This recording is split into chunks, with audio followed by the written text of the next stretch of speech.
Officer Dave, would you open the court for us, please? The State of Michigan 36th District Court is now in session with the Honorable Judge David S. Robinson Jr. presiding. Court is now in session. Good morning, everyone. Good morning, Your Honor. Good morning.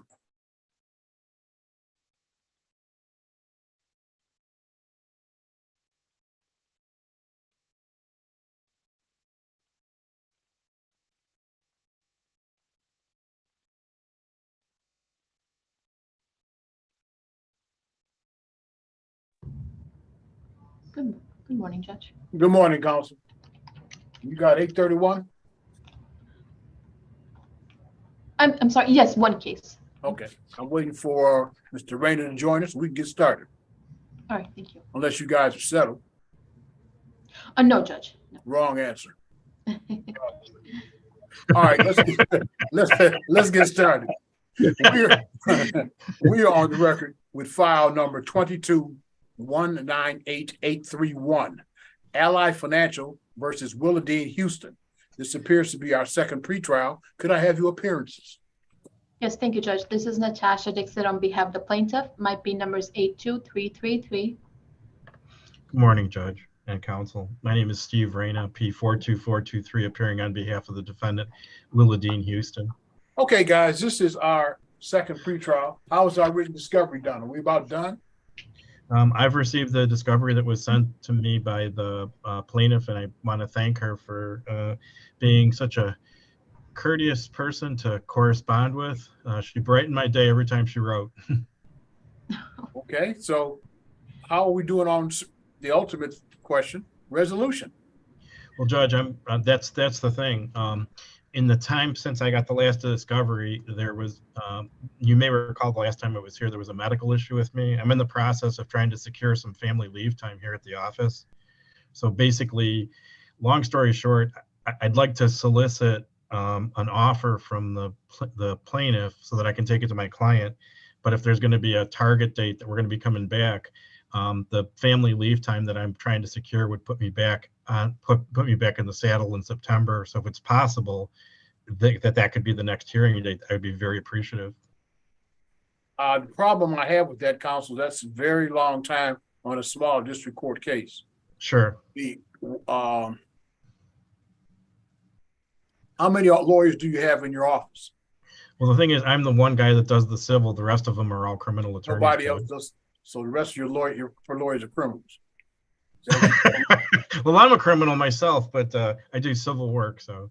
Okay. Well, when is your assuming this leave comes through? When is it commencing, and when is it over? It would either commence July 10th, ending August 25th, or commence July 25th, ending September 10th, depending on. There's a couple other cases during that suite. All right. July so 10th. I need to know July. Have you back here? Correct me if I'm wrong. If I have you back here on July the 7th, we'll know one way or the other what that date will be. Oh yeah, that should be enough time. Sure. That works for you, Ms. Dixon?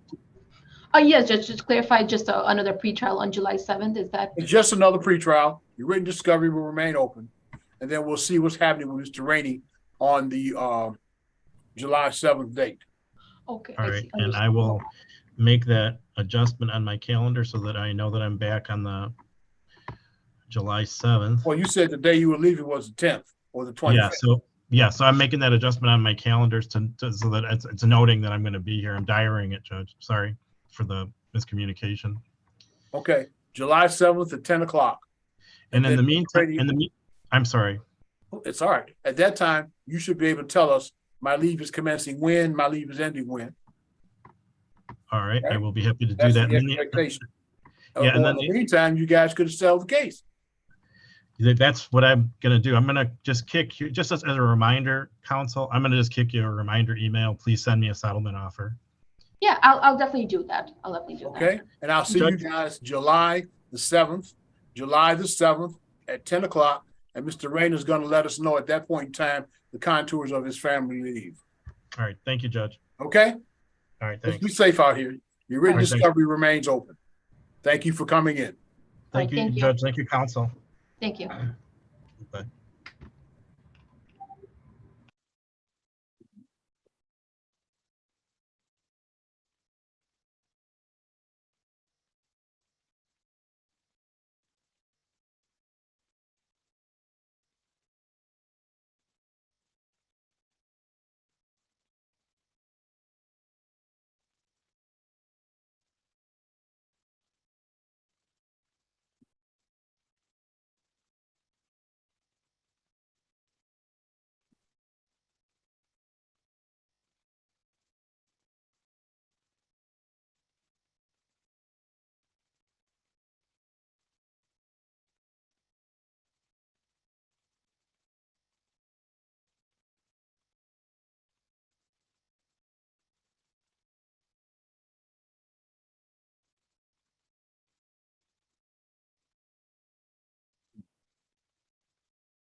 Ms. Francis, good morning. Good morning, Your Honor. What brings you here today? I am here for Credit Acceptance Corporation, case ending in 7826. 7826. I'm looking for Diane Vargas. I do not have that person as of yet. At least it doesn't seem that way. People seem to be ignoring our direction to name themselves when they come in. But right now, I'll put you back in the waiting room. Thank you, Judge.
Hello?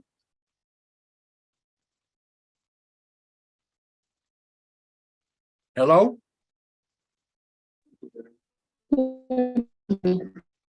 Hello? Good morning, Your Honor. Good morning. What brings you here today? I am here with Khadijah King. She received a summons. Are you a lawyer? No, I am her witness and her mom who helped her, This- who know that she sold her car. This is not, ma'am, this is not a hearing. This Okay, is a pretrial. And if you're not a lawyer, there's no place for you here. okay. Thank you, sir. Yes, ma'am. Bye-bye.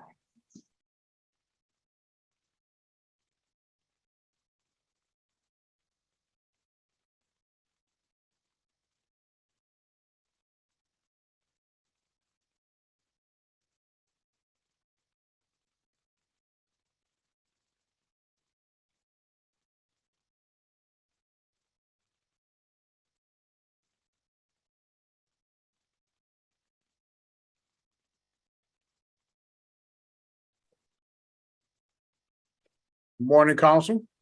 Morning, Your Honor. What brings you here? Your Honor, I am appearing on two cases. Woodbridge, the first one is Woodbridge Estates Apartments 5 LDHA LLC versus Janae Lindsay. Case Okay. number, I think I have Janae Lindsay. all right. Let's see if we can't get started.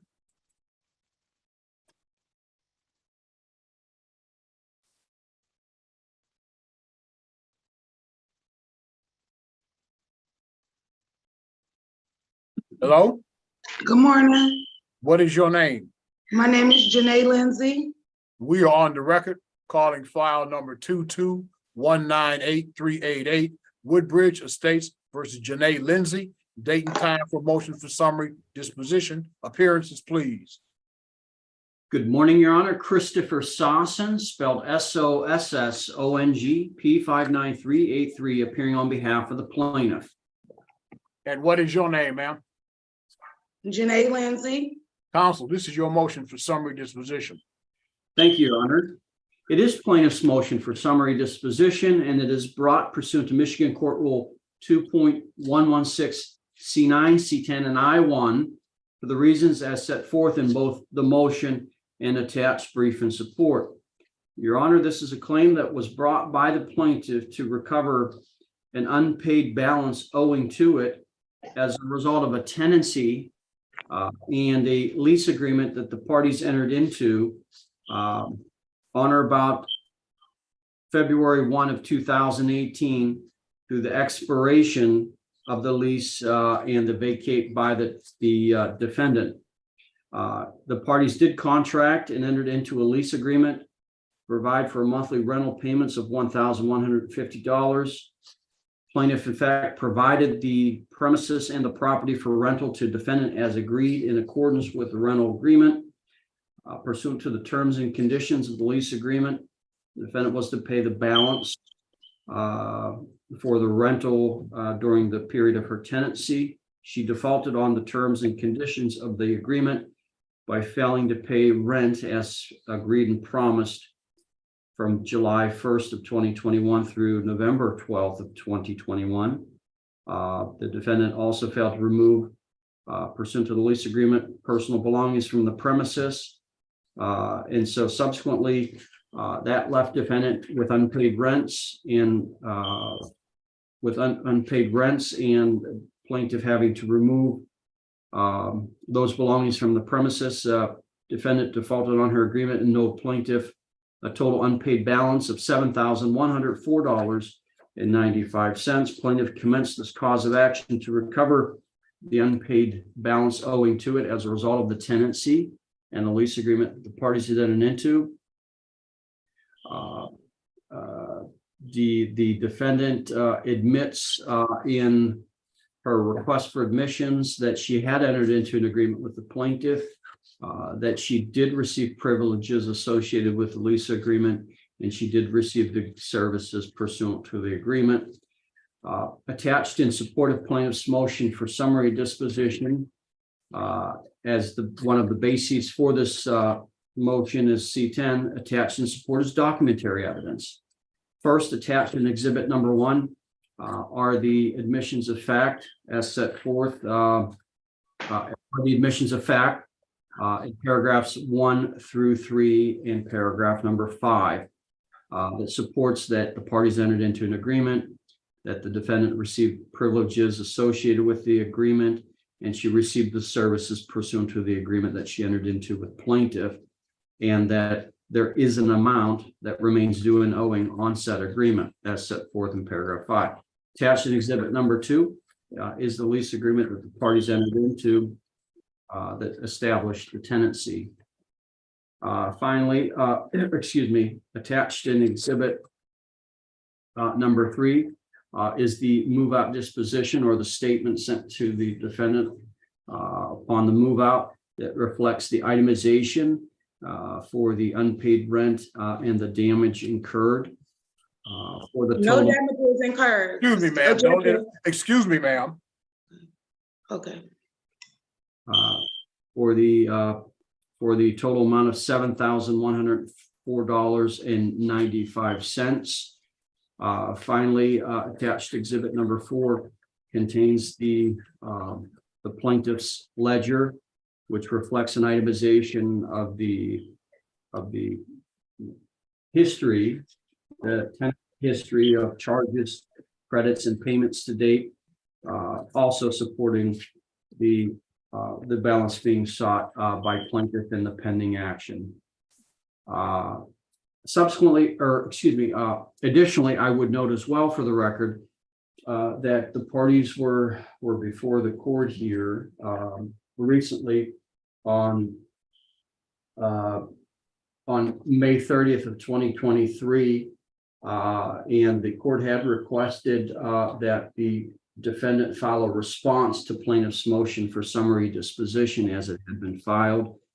To date, plaintiff has not received any response from the defendant to plaintiff's motion for summary disposition. I'm not aware. Ms. Lindsay, did you file an answer to the motion for summary disposition, a written answer? No, I didn't. I got a lawyer, and he said he didn't have enough time to respond. I asked the judge to adjourn it to give us more time. Who is the lawyer? It's legal aid, somebody through legal aid. Have they filed an appearance in the case? No, not yet. He just asked, can I ask for the court to be adjourned because he's he in court right now, he said. Yeah, well, see, the problem that we have is this is the date and time set for your motion for summary disposition. You have not filed an answer, and whoever this lawyer may or may not be, they have not filed an appearance. So the court is going to proceed here. We were last together on this file on May 30th, 2023, at which time the court set this matter for hearing today on plaintiff's motion for summary disposition, June 27th, 2023, more than 30 days from the last time we were together. I just got in touch with them a week ago. Well, they just got in touch with me. As I'm Ms. in Lindsay touch to get in indicated, no answer has been filed. touch. Okay, So the court is going to grant under MCR 2.116 C10 the motion for summary disposition. 2.116 G4 is quite specific here. A motion under subrule C10 must specifically identify the issues as to which the moving party believes there is no genuine issue as to any material fact. When a motion under subrule C10 is made and supported as provided in this rule, an adverse party may not rest upon the mere allegations or denials of his or her pleadings, but must, by affidavits or as otherwise provided in this rule, set forth specific facts showing that there's a genuine issue for trial. If the adverse party does not so respond, judgment, if appropriate, shall be entered against him or her. The court is going to grant the motion for summary disposition under MCR 2.116 C10. I will enter the judgment appended to the proposed motion for summary disposition. Ms. Lindsay, I will send you out a copy today along with you, sir. Ms. Lindsay, you have an absolute right to appeal my decision. That appeal may be perfected within 21 days of today in the Wayne how do County. I appeal that? It's gonna be in the mail, because I'm gonna appeal your judgment. You have an You have a absolute great, right to you do have a that. great day. You have a great day. It'll be in the mail today. Thank you, ma'am. Okay, thank you. We're off the record. Thank you, Your Honor. Your Honor, I am also here on another case as well. And that, Just a second, counsel. Let me do my paperwork here. yes, Your Honor, thank you.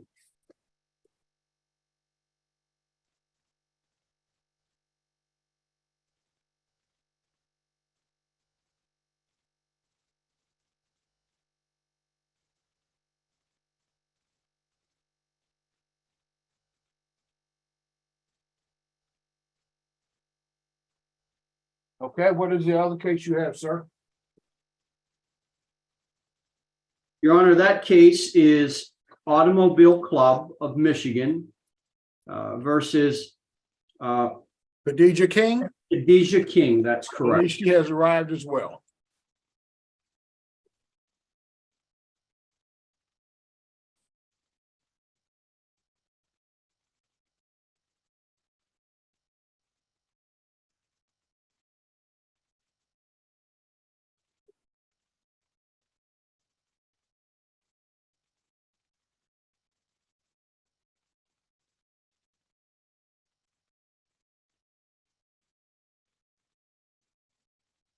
I'm trying to connect her up to audio at this point. Thank you, Your Honor. There she is. Hello? What is your name, ma'am? Unmute. My name is Khadijah King. All right, let's get started. We are on the record calling file number 23147-071. Automobile Club of Michigan versus Khadijah King. Appearances. Good morning, Your Honor. Christopher Sosson, SOSSONG 59383, appearing on behalf. My name is Khadijah King. All right, let's get started. We are on the record calling file number 23147-071. Automobile. What is your name, ma'am? Khadijah? All right. Ms. King, is it your intention to represent yourself in this matter? Yes. You have an absolute constitutional right to do that. What you do not have is to write your own set of rules, civil procedure, your own rules of evidence, your own statutes. If you elect to represent yourself, as is your constitutional right, the same rules that are binding on that lawyer are binding on you. Do you understand that? Yes, sir. Counsel, what's your client's claim about?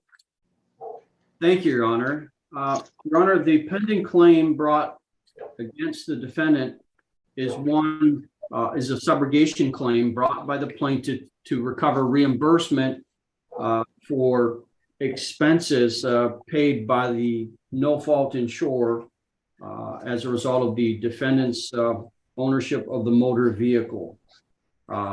It is plaintiff's position that motor vehicle driven that resulted in the accident was either owned and or titled by the defendant, and that automobile was not insured pursuant to the no-fault code. The accident resulted in expenses and reimbursement to the plaintiff's insured in the amount of $11,289.76. Subsequently, this claim is being brought, a negligence claim and a claim under the no-fault code for failure to carry the requisite no-fault insurance is being brought against both defendants in this proceeding for the complaint damage amount of $11,289.76. All right, just so the record is clear, there are two defendants named in the case, but only one defendant has been served and appeared. The other defendant in the case, Julian Martin Turner, the court signed a second summons for him, I believe, yesterday or the day before. So, Ms. King, what's your position here? I sold my car to his father before the accident. So Okay. All right, so you dispute owning the vehicle at the time of the accident, is what you're saying. yes, Did you go to the Secretary of State and transfer the title? I tried to, but they said that I had to get the release of lien, and the people the bank that I was using kept giving me everything else but the release of lien.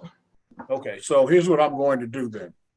Since we don't have both parties before the court at this point, I'm simply going to open your written discovery. I'm going to give you a return date. I would urge you, ma'am, get counsel to represent you.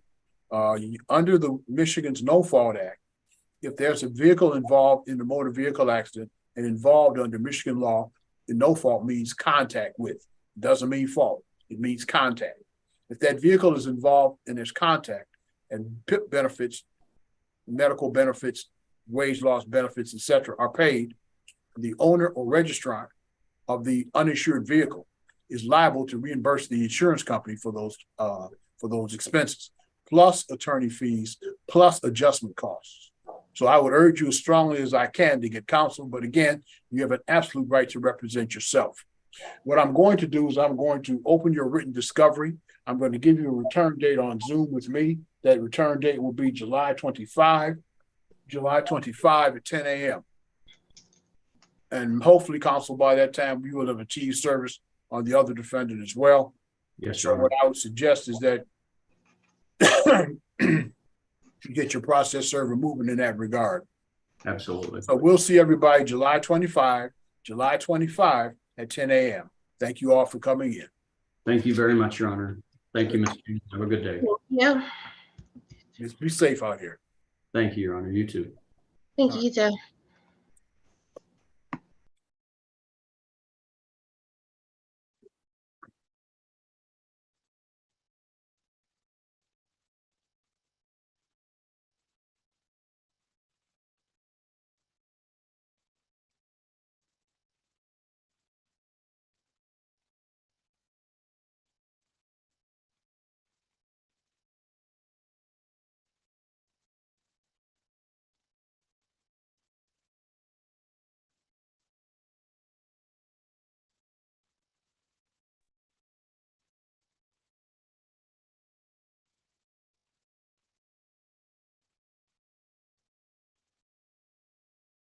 Ms. Francis, Yes, Your Honor. you've got credit acceptance. I've got, who is Alyssa Van? I don't believe that's the defendant on my. I don't either. That's not the name I have here either. Let's see what happens when we get her connected to audio. Okay. Hello? What is Yes, your name? Elisa Botchway. Ma'am, why are you here?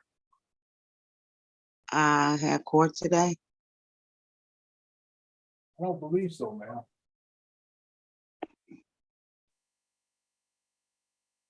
What is the case number that you have? It'll be in the upper right-hand corner.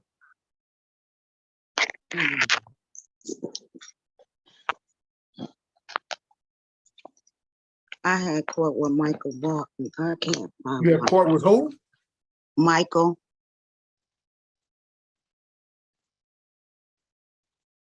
No, what's the case number? Oh, I don't have my case number.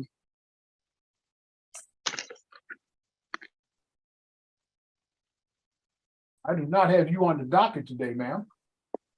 Okay, thank you. No, hang on, let's see. You're on the docket, ma'am, for Thursday, July 29th, Oh, okay. 10 I'm o'clock. sorry. Okay, I'm sorry, sir.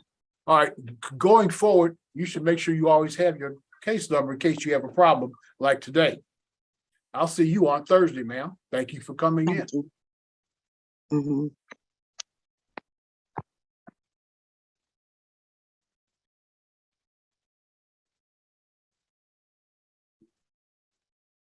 Some days are better than others.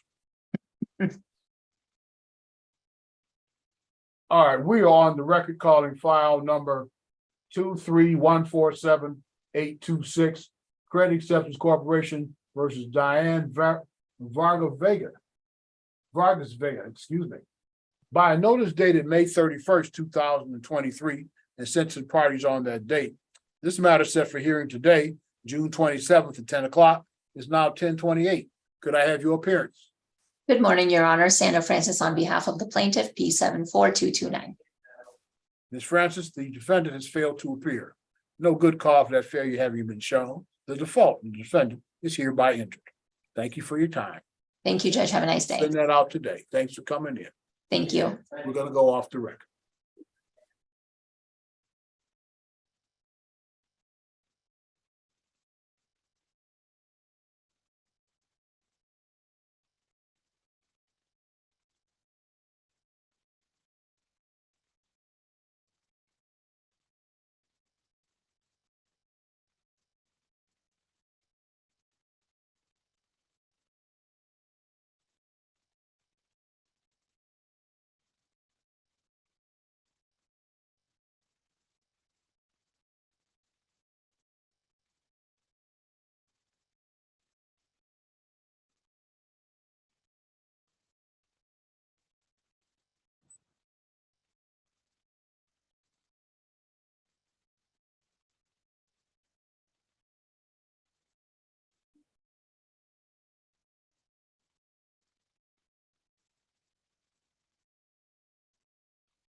Again.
That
was Andrew Norwood and violin with the BBC Scottish Symphony Orchestra, conducted by Martin Robbins with Samuel Coleridge Taylor's violin concerto. I'm Florence Killen, filling in for Julia Estrella on tempo. This is CBT Music, and I'll be back after the news.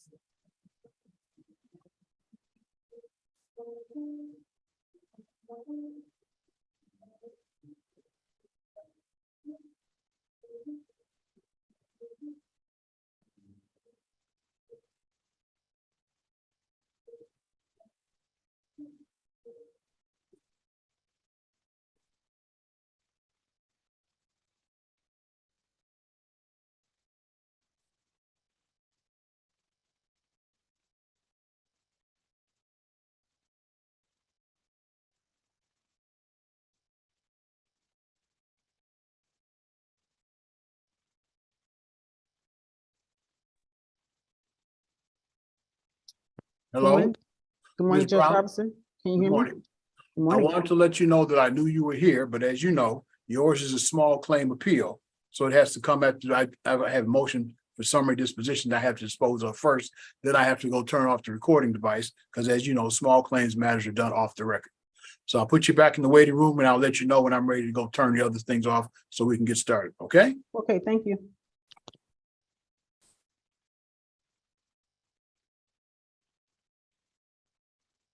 We're ready.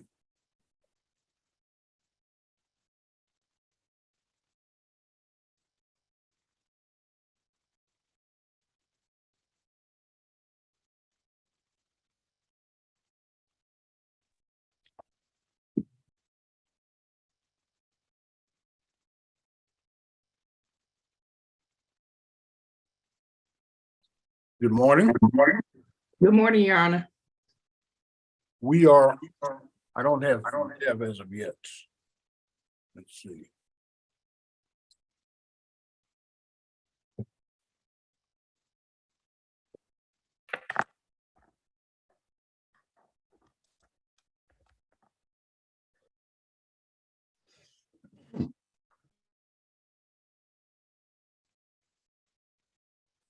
All right, let's see, you can unmute. And you can unmute. And we can get started here.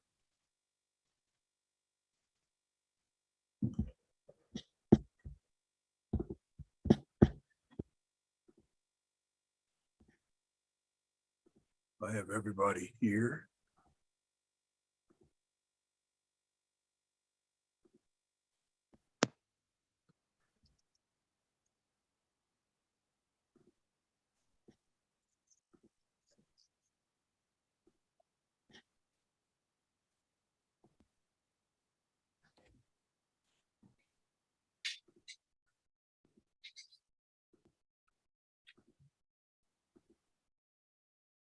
Let's get this person to unmute. And we can get started. All right. This is file number 23-140446. The file is entitled Devon Burt, Edidong Akapan, Nanea Amuchi versus Bayan Properties Management Services. Could I have your respective appearances? Good morning, Your Honor. My name is Davon Bird. She, her, there is plaintiff. Good morning, Mr. Burt. Plaintiff Burt, excuse me. Your Thank name.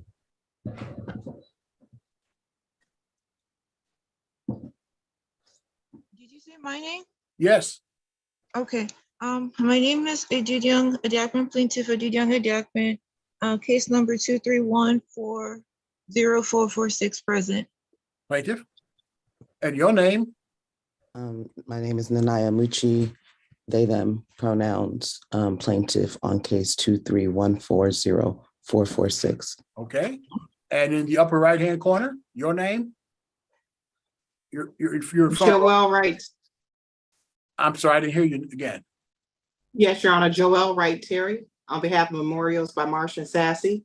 Okay. Court case 22243. Okay, you're in the wrong, you're in the right place, but you're early. You Yes, have sir. a small claims case. And Yes, that sir. small claims case has to be done off the record. So I'm going to put you in the waiting room and I'll come back to you after I deal with this matter, okay? Yes, sir. Ms. Brown is here already. Put you in the waiting room. Okay. Mr. Cox, your appearance. Good morning, Your Honor. Aaron Cox, P69346. I'm appearing on behalf of the defendant's counterplaintiffs in this action. This is the adjourned date for motion concerning discovery. Where's my file? Oh, filed on behalf of defendants. They are in regard to requests for admissions, motions in regard to request for production of documents, motion in regard to interrogatories. The court received today a series of pleadings filed by the plaintiffs. They're time stamped at the court June 26th, yesterday. They appear to be, and I haven't had a chance to review them because they were filed contrary to the requirements of MCR 2.116C4, which requires any response pleading to a motion to be filed no later than 3 days prior to the hearing. Instead, they were done yesterday. So what the court is going to do, I am going to give you another date in regard to the motion concerning interrogatories, motion concerning request for production of documents. I will proceed today in regard to Mr. Cox's motion in regard for request for admissions. Counsel. Your Honor, we actually don't have a motion before you with respect to the request to admit. As I think the court is aware, that is a self-effectuating court rule for the untimely responses. So we did provide and file both to the court and to the plaintiffs a notice that those matters had been deemed admitted for their untimely response.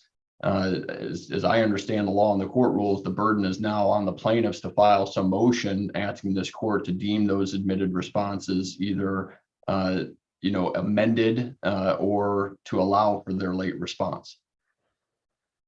Any of the plaintiffs wish to respond in regard to requests for admissions? Yes, Your Honor.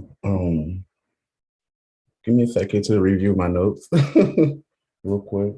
Sorry for the delay.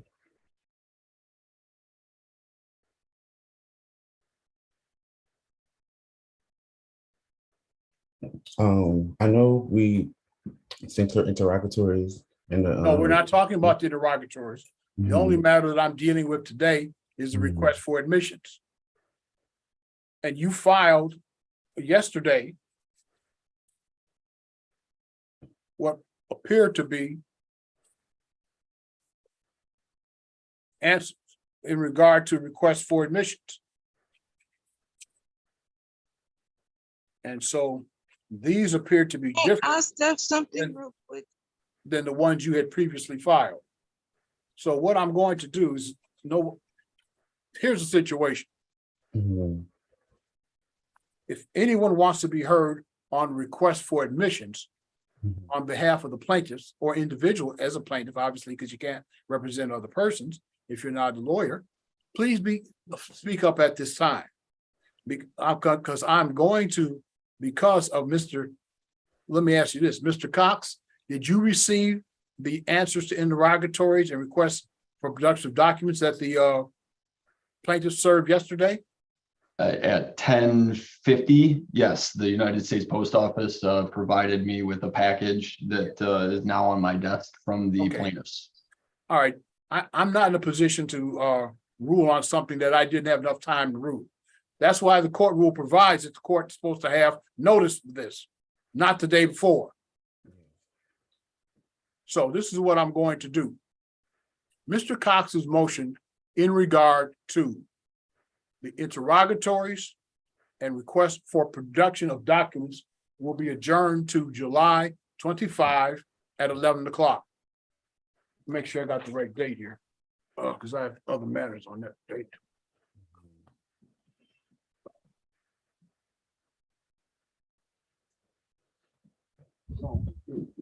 Yeah, July 25 at 11 o'clock.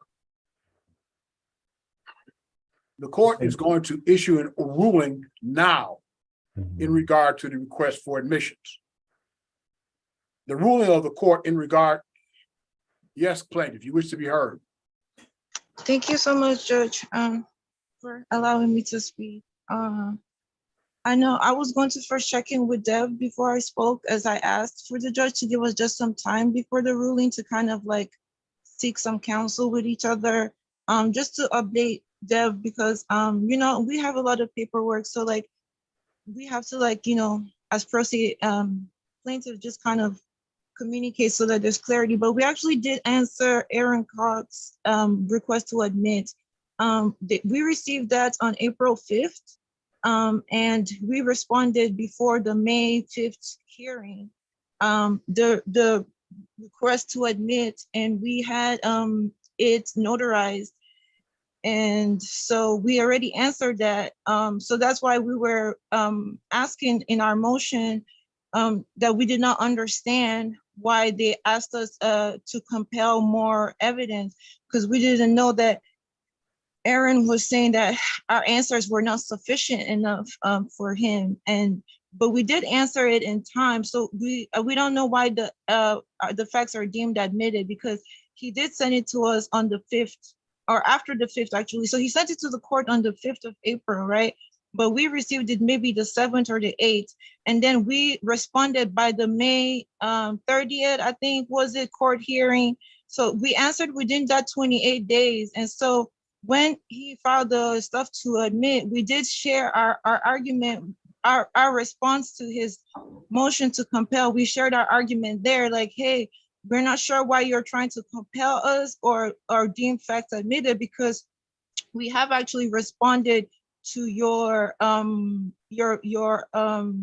questions in your request to admit.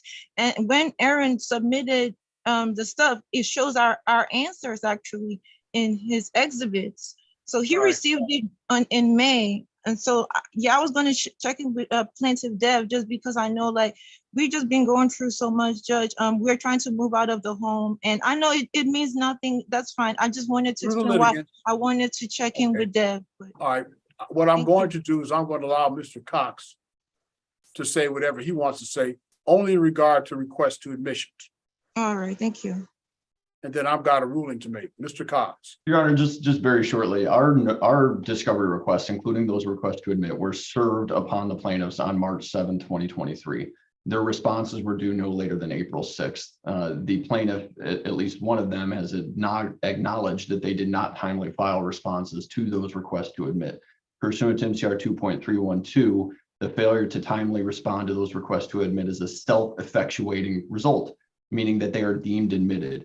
And while they have not filed a motion, so I didn't brief the court on this issue, and I'm not prepared to cite directly to the case that identifies this, but Michigan law is very clear that once the admission has been made, it's not my obligation or my client's obligation to affirm the admission. It would be the admitted party's obligation to file some motion with this court seeking relief from that admission and identifying what factors the case law contemplates as the basis for such relief. That has not been filed, despite the fact that I gave them a notice on April 19th of this year that their admissions had in fact been deemed admitted under the court rule. And here we are more than 2 months later, and they have not sought any relief from this court for those admissions. All right, thank you. This is the ruling of the court. And again, it is in regard only to requests for admissions. The court file indicates that on March 7th, 2023, defendants served first request for set of interrogatories, first set of requests to produce documents, first request for admissions. The answers to these requests for admissions were notarized April 28th, 2023. April 28th, 2003 is more than 28 days after March 7th. MCR 2.312B1 provides that if the requests for admissions are not answered within 21 days after service, quote, each matter as to which a request is made is deemed admitted. MCR 2.312D1 further provides that a matter admitted under this rule is, quote, conclusively established. Although it is not required under the court rule. On April the 19th, 2023, the defendant sent a notice to deem request to be admitted. It was only after that, on April 28th, 2023, that the request for admissions answers were notarized on behalf of the defendants, the plaintiffs. The ruling of the court is as follows. The first set of requests for admissions is deemed to be admitted for the reason that the plaintiffs failed to respond within the 28 days provided by Michigan Court Rule 2.312. Mr. Cox, you will send out an order in that regard under the 7-day rule. In regard to the claims concerning the first set of interrogatories and first set of requests for production of documents, because plaintiffs served them out of time with the court rule, we are not in a position to rule on. So in regard to those matters, the first set of requests to produce documents, first request to admissions, the hearing on that matter, Mr. Cox's motion to compel will be adjourned to July 25th at 11 o'clock.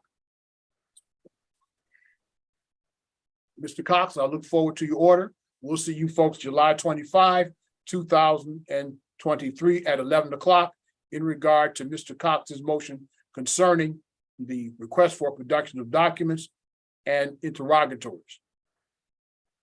Yes, plaintiff. Yeah, I just have a question. So on the March 7th that Aaron said that he sent it and you saying that it's on the court record.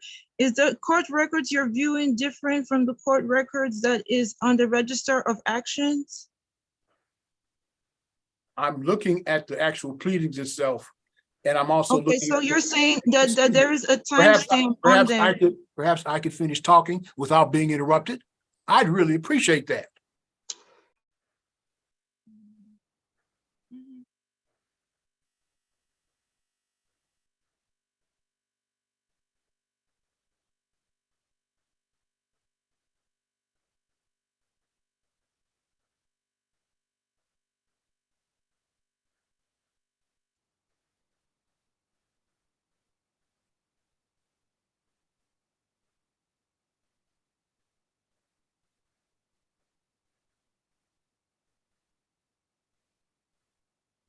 Okay. So that's my ruling. Anyone who disagrees with it may file an appeal. July 25th, we will hear Mr. Cox's motion. Now, it may be moot. He may be satisfied with the answers in regard to the notice for production of documents or the request for interrogatories. I don't know. Neither of us have had an opportunity to review them because they were not timely filed. July 25th at 11 o'clock. Thank you all for coming in.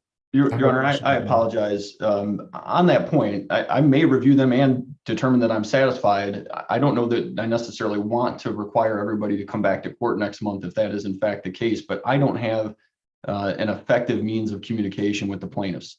So I would ask maybe if I could have their email addresses so that to the extent I need to let them know and the court know that we can cancel next month's hearing, I can do that effectively and save everybody some time. Well, let's say for purposes of our discussion, there are only two outcomes here. You either want to proceed with your motion or you don't. In either event, the case has not been disposed of, and I need to keep it on track. Understood, Judge. July 25th at 11 o'clock. I have a few questions, Your Honor. I'm sorry. Plaintiff? Yes, this is Plaintiff Burt. I just want to know a few things. Is the hearing still going to be virtual? Yes, sir. Everything's going to be virtual unless I tell you otherwise.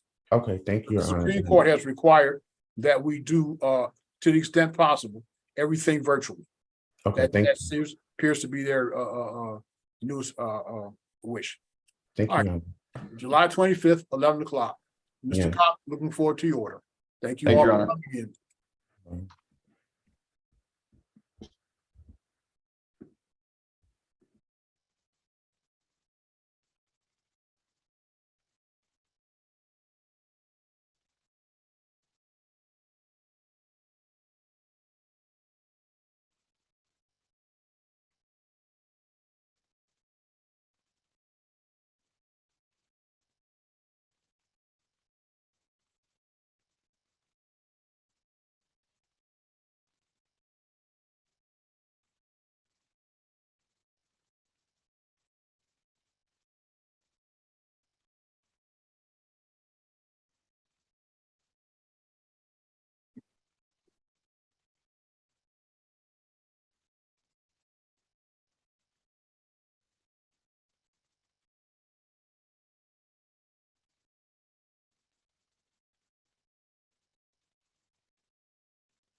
Hello? Hello? Oh, turn back on. You said turn back on. You got me now? Yes, I see you, Judge Okay. Robinson. And how about the other party? Can you hear me? Your Honor, I can't see you, but I can hear you. Okay, then here's what I'm going to do. I'm done with my other matter. So I have to leave my chambers. I have to go into my courtroom, turn off the recording devices, and then come back here. Okay? Okay. Yes, sir. In the meantime, I'm going to put you two in the chat room, see if you can resolve the matter. Okay? And I'll come back for you from the chat room. See if I can make the technology work today.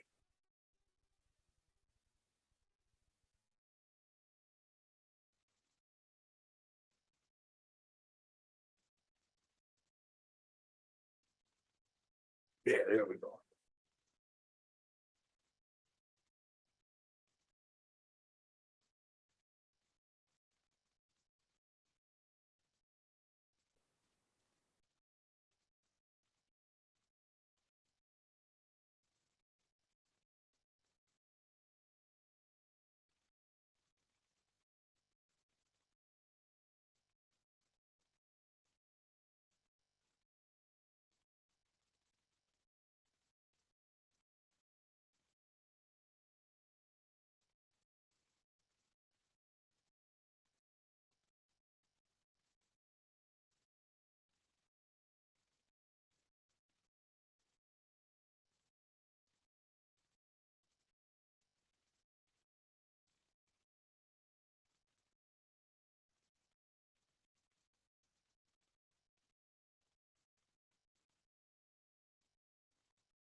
Here.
Okay, Hello, can you hear me, Judge Robinson? I can see you.